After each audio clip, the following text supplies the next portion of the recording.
हिमालय के जंगल में एक टूनी नाम की चिड़िया अपनी माँ टुनटुनी चिड़िया के साथ रहती थी। टूनी चिड़िया की माँ जो टुनटुनी चिड़िया थी वह एक किसान थी। वह अपने खेत में खेती बाड़ी का काम भी किया करती थी। एक दिन की बात है, टुनटुनी चिड़िया अपने खेत से काम करके अपने घर आई तो उसकी बेटी टूनी उससे कहती है, माँ, अभी जंगल के जमींदार ने घोषणा करवाई है कि इस बार जंगल में बहुत तेज से बारिश होगी और तूफान भी आने वाली है। अच्छा ठीक है बेटी, तुम चिंता ना करो, मैं जल्दी से कुछ करूँगी। बेटी तुम बस अपने पढ़ाई पर ध्यान दो, तुम पिछली बार की तरह फेल मत हो जाना। तब तक आप लोग कमेंट बॉक्स में बताएं कि 28 + 10 कितना होता है। और इसी तरह एक दिन गुजर जाता है। फिर जब टुनटुनी चिड़िया अपने घर आई तो उसकी बेटी आज भी उससे कुछ कहने वाली थी। माँ, हमारा घर कई जगह से टूट चुका है। माँ, आप जल्दी से इसका मरम्मत करवा दीजिए। अगर बारिश आ जाएगी तो हमारा यह पुराना घर टूट जाएगा।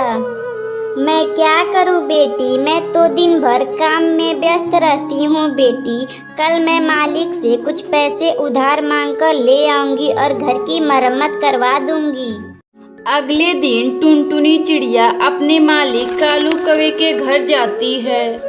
मालिक, मुझे कुछ पैसे उधार दीजिए। मेरा घर कई जगह से टूट चुका है, उसका मरम्मत करवाना बहुत जरूरी है। देख टुनटुनी, इस बार फसल सही नहीं हुआ था और जितने पैसे मेरे पास थे उससे मैं अपनी बेटी सुंदरी कवि का शादी कर दिया हूँ। फिर टुनटुनी चिड़िया दुखी मन से वहां से चली जाती है और एक जगह पर बैठकर रोने लगती है। अब मैं क्या करूं? मेरे पास तो घर मरम्मत करवाने के लिए एक भी पैसे नहीं है और बारिश भी आने वाली है। तभी अचानक उसी वक्त जंगल में बहुत तेज से बारिश शुरू हो जाती है। फिर टुनटुनी चिड़िया जल्दी जल्दी उड़कर अपने घर आती है तो देखती है उसका घर टूट चुका है। माँ, मैंने आपसे पहले ही कहा था कि आप घर का मरम्मत करवा दो। बेटी, मैं तो जमींदार से कही थी लेकिन उसने अपनी बेटी का शादी किया है, इसीलिए मुझे पैसे नहीं दिया है। मात्र कुछ ही घंटों बाद बारिश रुक जाती है और अगली सुबह टुनटुनी चिड़िया और टूनी चिड़िया आपस में बातें करने लगती हैं। मम्मा, बारिश रुक गई है, चलो हम लोग चलकर अपना घर बनाते हैं। बेटी, तुम्हें पता है मेरे पास पैसे नहीं हैं, मैं कैसे अपना घर बनाऊंगी। मम्मा चलो ना, हम लोग क्यों घास फूस का एक सुंदर सा अपना घर बनाते हैं। फिर टुनटुनी चिड़िया अपनी बेटी टूनी चिड़िया के साथ एक घास फूस का सुंदर सा घर बनाकर खुशी खुशी रहने लगती हैं। अगर आपको यह कहानी अच्छी लगे तो वीडियो को लाइक करें और चैनल को सब्सक्राइब करें।